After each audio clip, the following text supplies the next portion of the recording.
Hi, I'm Greg Corombos. My guest this time is Virginia Republican Congressman Rob Wittman.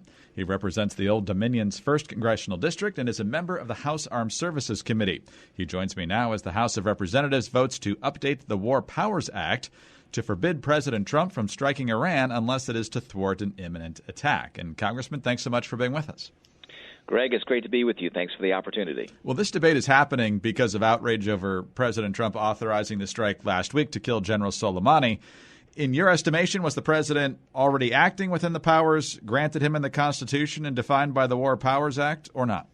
Yes, he was. I believe the president has the Article 2 constitutional authority to use force to protect and defend our nation and our forces, and we know through the intelligence and directly from General Milley, who said that he looked at the intelligence, he saw that it was compelling and that an attack was imminent, and it was very clear in its scale and scope. Those are his words, and he was unequivocal in saying that Qasem Soleimani was planning and coordinating and synchronizing significant combat operations against U.S. military forces in the region, and that this attack was imminent. So I think the president had no choice but to act. And for those second guessing and saying we don't think it was that compelling, listen, those individuals haven't seen the level of intelligence that General Milley alluded to. And remember, the folks that get to see that are only a select number of people on the Intelligence Committee and Armed Services Committee. So not everybody gets to see that. So folks that are second guessing General Milley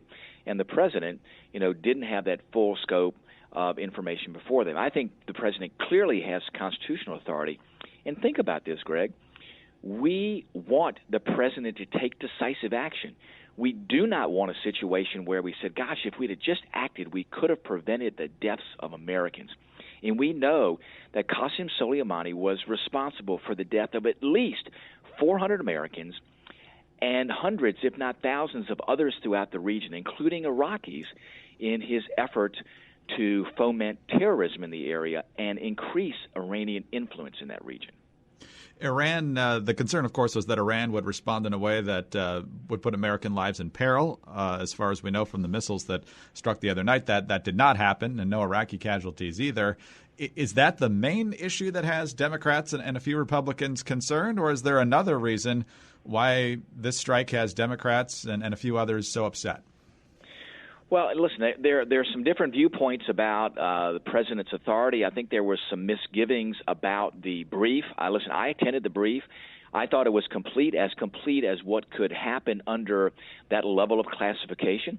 I think Gina Haspel, as well as Secretary Esper, as well as Secretary Pompeo, and General Milley gave a full scope. And again, General Milley qualified this and said in his professional military judgment. And remember, he's the chairman of the Joint Chiefs, so he has full scope of all the information surrounding not just the intelligence, but the threats that our forces are facing and where they're located. And it was his judgment in response to what he saw in his recommendation to the president that the president take action. So, listen, I was comfortable with it. Other people can reach different conclusions with it. But if I see that the president was acting outside of his scope, believe me, I would speak up. And listen, the Congress does have a role, but the president has a critical constitutional authority to protect American forces. And if he's going to err, I want him to err on the side of protecting our men and women in uniform. And I believe he did just that. I think that was his number one issue here. He was unafraid, unambivalent, and he said, hey, here's an opportunity. Here's the number of attacks that have led up to this, and people have criticized him because he didn't take action when they shot missiles at oil rigs in the Gulf belonging to Saudi Arabia, when they shot at ships in the Arabian Gulf, when they took out a drone. And I think the president looked at these things cumulatively and said, listen, here's the situation. If you look at those things cumulatively and the intelligence saying that Soleimani was clearly planning additional attacks, and looking at just the week before, Iranian-backed Shia militia attacking the U.S. embassy there, and Qasem Soleimani being less than 15 miles away, traveling there, and believing that this was the beginning of a number of other attacks, I think the president was exactly in the proper position to say, I am going to act on behalf of protecting American men and women in uniform and protecting American interests. That's his job. That's what the American people expect him to do.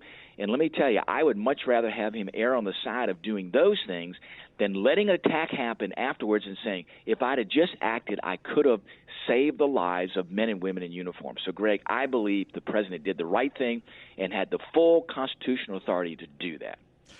Congressman, we're going to get to the details of the legislation here in just a minute, but what you just said brought a question to mind, and that's that while the likelihood of an imminent threat, as well as what happened last week or the week before the attack at the embassy, was validation for this, how does it strike you that there's not a lot of context in how many people are responding to this? In other words, that the crisis started this week or the week before rather than 40 years ago, or just other things building up with these proxy groups in the region over a number of years?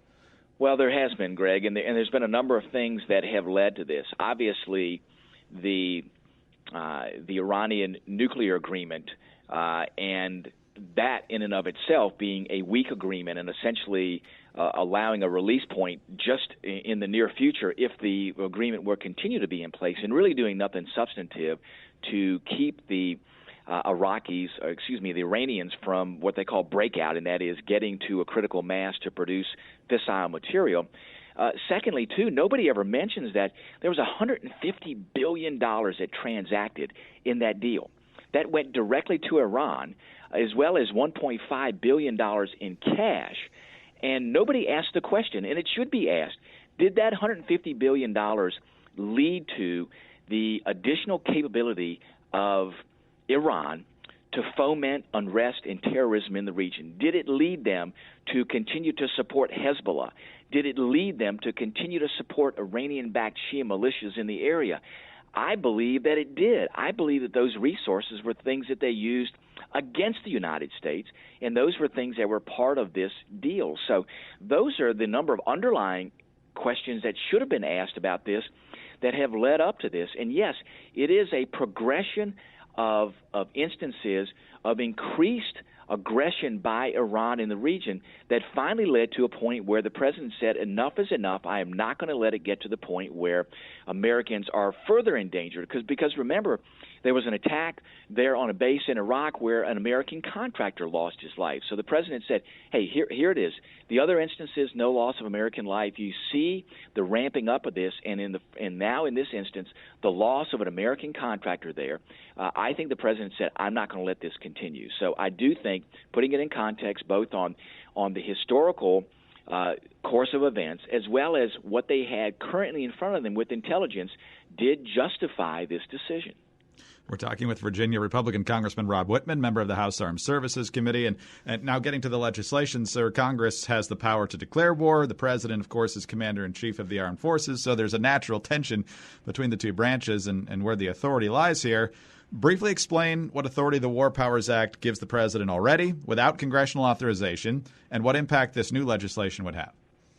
Sure. Well, the War Powers Act, Greg, allows the president to respond. I mean, obviously in Article 2, he has the ability to respond to protect United States forces. Under the War Powers Act, it says that he has that authority for a certain limited period of time, and then after that, if operations are sustained, then the president needs to come back to Congress. Now, listen, there's some elements in there that I think do properly create the balance between Article 1 and Article 2 powers, but there are also some other areas here where you could argue, are those really constitutional? That being said, what the Democrats are bringing to the floor, they're trying to say, oh, this is an authorization of the use of military force vote, because they have drafted it, and this is a little bit of inside baseball, a little bit of in-the-weeds things, but they drafted it as a House concurrent resolution as opposed to a joint resolution, which means a House concurrent resolution is nothing more than a sense of Congress. So it has no effect of law. A joint resolution has the effect of law. So it really has no chance of actually making it to the president's desk. And it's more, I think, a symbolic vote than it is actually saying, let's have a debate about truly the authorization of use of military force in that region. Listen, I'd be willing to have that debate. But this is really an effort, I think, to just say, hey, we're going to send a messaging effort out against what we believe the president should not have done in essentially second-guessing the president. So a little bit of inside baseball there. This really it doesn't have the effect of law, and it's nothing more than a sense of Congress. And therefore, I believe that it really is non-consequential in the scheme of things. And again, it's never going to become law. I mean, I am opposed to it because I don't want to unnecessarily tie the president's hands, and I believe this has the opportunity to indeed do that. The president has an obligation to protect American forces and American interest in the region. I think this would indeed tie his hands to do that. Last couple of questions here. We'll hit them both pretty quickly, sir. First of all, it's now firmly believed that an Iranian missile actually shot down the Ukrainian airliner the same night that they launched missiles towards U.S. bases in Iraq. It's unknown at this point whether it was intentional or not, but what's your reaction? Well, when that happened almost concurrently with those missile launches, I had a suspicion that with the level of destruction you saw with that aircraft, just anecdotally, that there was probably a connection with that. As you know, Ukraine initially said, oh, no, it was a mechanical error, and then quickly changed course after that. I do think that the Iranians need to be held to account on shooting down a civilian aircraft. I mean, I do think that it has ramifications, too, and the Iranians need to answer for that. So I think the United States, as well as the international community, has an obligation to hold Iran responsible for taking down that Ukrainian aircraft and killing hundreds of civilians. I think we have an obligation to call them to task on that. And lastly, sir, as part of this debate over adjusting the War Powers Act, I've seen tweets from some of your colleagues that Democratic leadership blocked a Republican effort to commend the military and intelligence personnel responsible for the successful strike on Soleimani. What happened there? Yes, that was blocked, and we wanted to acknowledge the tremendous work that went into gathering this information and essentially processing this information so it would become actionable, and then putting together the operations to take out Soleimani. I mean, this was just a great reflection on the ability of our military to operate and do things quickly and do things effectively. Listen, it's reprehensible that you wouldn't allow that to come to the floor, no matter whether you agreed with this politically or not. Why would you not want to honor and thank the members of the military that did what they were ordered to do? They were carrying out the commands of their leaders, going all the way up to the command originating with the commander-in-chief.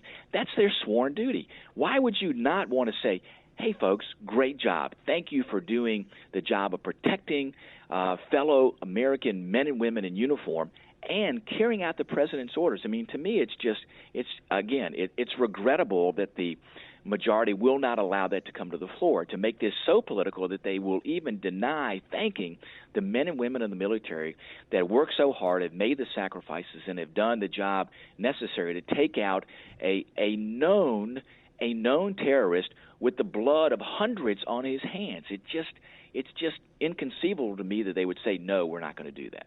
Including hundreds of American forces from the Iraq War. Congressman, you've been very good with your time today, sir. Thank you so much for being with us. We really appreciate it. Greg, thank you so much. Great opportunity to be with you. Thanks again. Thank you, sir. Virginia Republican Congressman Rob Wittman represents Virginia's 1st Congressional District. He's a member of the House Armed Services Committee. I'm Greg Columbus reporting for Radio America.